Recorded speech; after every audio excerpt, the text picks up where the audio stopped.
दशम जुक्त दुई परीक्षा को नहीं आसी किछि नुआ अपडेट। बर्तमान जहाँ भी किछि सूचना मिली से बाबद समस्ते जानी रखिबा जरूरी।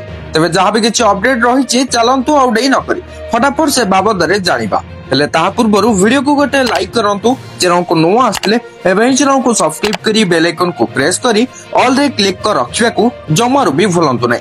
चलतु आउ डेई न करी संपूर्ण अपडेट उपरे नजर पकेइबा। उच्च माध्यमिक शिक्षा परिषद द्वारा परिचालित जुक्त दुई कला विज्ञान वाणिज्य और धंदामूलक पाठ्यक्रम परीक्षा एवं माध्यमिक शिक्षा परिषद द्वारा परिचालित दशम परीक्षा 2025 लोकसेवा भवन रे मुख्य शासन सचिव मनोज आहूजा अध्यक्षता एक बैठक अनुष्ठित होइतिला।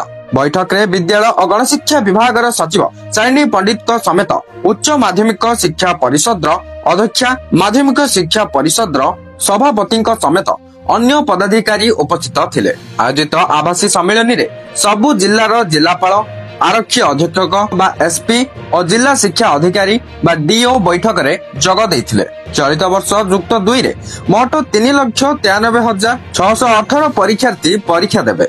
आसंता 18 रु परीक्षा आरंभ होई मार्च 27 तारिख पर्यंत चलिबो। चलित थर 205 परीक्षा परिचालना हब करा दैथिबा बेले 1276 केंद्र रे परीक्षा अनुष्ठित हेबो। अनुरूप भावे मैट्रिक परीक्षा रे 5,10,778 परीक्षार्थी थिबा बेले राज्य मुक्त विद्यालय परीक्षा रे 7,766 और मध्यमारे 3,792 विद्यार्थी को मिसाई मोट 5,22,336 जन छात्र छात्री दशम बोर्ड परीक्षा देबे। मोट 3,122 केंद्र रे परीक्षा हेबो।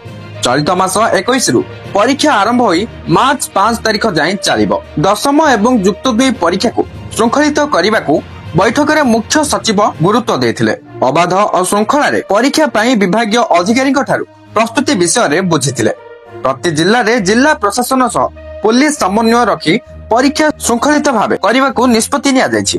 परीक्षा को श्रृंखलित करने को सबु केंद्र रे सुरक्षा और श्रृंखला रक्षा पाई आवश्यक पुलिस मुतयन एवं सीसीटीवी व्यवस्था विषय रे आलोचना करा जायतिला। मुख्य सचिव श्री आहूजा कहिसथि जे एही परीक्षा को सफलतार सह आयोजन करने को राज्य सरकार पदक्षेप ग्रहण करिसथि। परीक्षा परिचालना पे जो व्यवस्था रही से अनुसार समस्ते कार्य करने को मुख्य शासन सचिव निर्देश देइछन्ति। परीक्षा परिचालना पे अतिरिक्त जिलापाल पाहियार जड़े उच्च पदस्थ अधिकारी नोडाल अधिकारी रहिबे। परीक्षा परिचालना ठीक ढंग रे हेउछि कि नै जिलापाल ताहा तदारक करिवे। दुई परिषद कर्तृपक्ष परीक्षा को त्रुटि शून्य करने को मुख्य सचिव निर्देश देइछन्ति।